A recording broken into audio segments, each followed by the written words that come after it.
Thank you for that, Alex. Well, Debbie, let's bring you back in because we can't trust the BBC. We've got other news outlets. GB News is one of them. Can we trust GB News? Well, I was very into, and like a lot of our viewers and listeners, I've been very interested to watch bits of GB News and to catch up with them. And I do wish Mark Stern well. I hope he gets better very quickly. I hear that he's had a heart attack or a couple of heart attacks, and his program isn't yet back on GB News. And he was doing an awful lot of amazing work highlighting the vaccine injured. And so therefore I was looking at Bill Gates, as we all do, which you can read, by the way, when my blog comes out this week, but we'll talk about that later. So in my investigation, I found this article, an excellent article from Dan Wootton of GB News. And he says, if Bill Gates and the WHO are allowed to take control of international pandemic policy, we're in deep trouble. And I've underlined a couple of things there. The top paragraph says, well, the mainstream media too is in lockstep with the WHO and Bill Gates over the correct approach to pandemic management, even though both the organization and the man got it spectacularly wrong. And I've highlighted a few little bits where Bill Gates is mentioned there.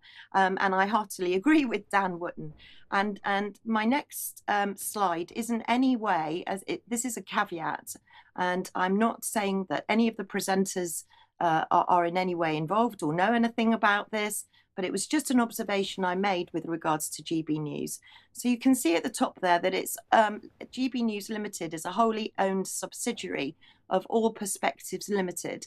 The company has been funded by the following principal investors. Now, All Perspectives Limited were founded in 2019 in September, just before the pandemic and just before Brexit, obviously, and they're funded by Discovery TV network in the UK. Now, their principal investors, Legatum. Legatum are a private investment firm based in Dubai, and they promote entrepreneurship. Now, in their portfolio, they've got the End Fund, which is on track to eliminate the world's 5 most common neglected tropical diseases by 2030.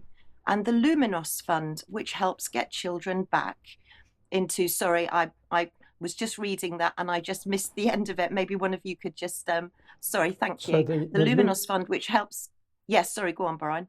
The Luminos Fund, which helps get children back into school after their exclusion due to poverty, war, or discrimination.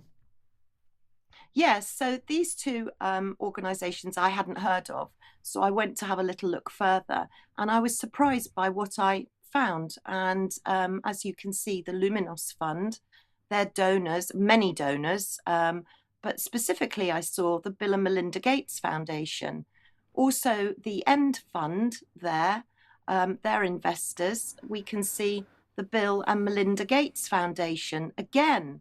So that alarmed me a little bit. So I don't know if anybody has followed the trail, because the thing is with Bill Gates is that our audience have their own opinion on Bill Gates, and I'm sure I know the majority of what those will be.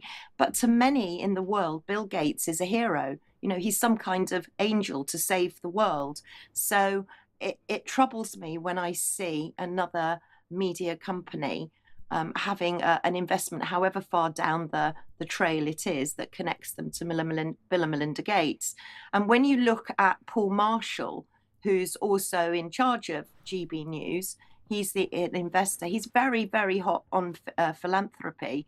He's worth 630 million. And for you, Brian, I know you'll have to make a comment here. He's the founder, trustee of ARC and chairman of ARC Schools. So those were my observations on GB News, just my observations. Very welcome to hear more of what everyone else thinks to those observations. I just happened to stumble upon it because I'm a little concerned that where we were hearing an awful lot about COVID and the agenda and the vaccine injured, we're not hearing quite so much at the moment. So I'm just wondering why. It's a question more than anything. You mean so much from GB News on this subject? I think think that's what you're getting across. Yes, sorry. Yeah. Yes, absolutely. From Okay. GB News. No, not from us. We will continue to cover it, obviously. Yeah. Okay, thanks, Debbie. Right, if you like what the UK Column does, you would like to support us, please head over to community.ukcolumn.org. There are options to help us out there. You can pick something up at the UK Column shop, but please do share material you find on the various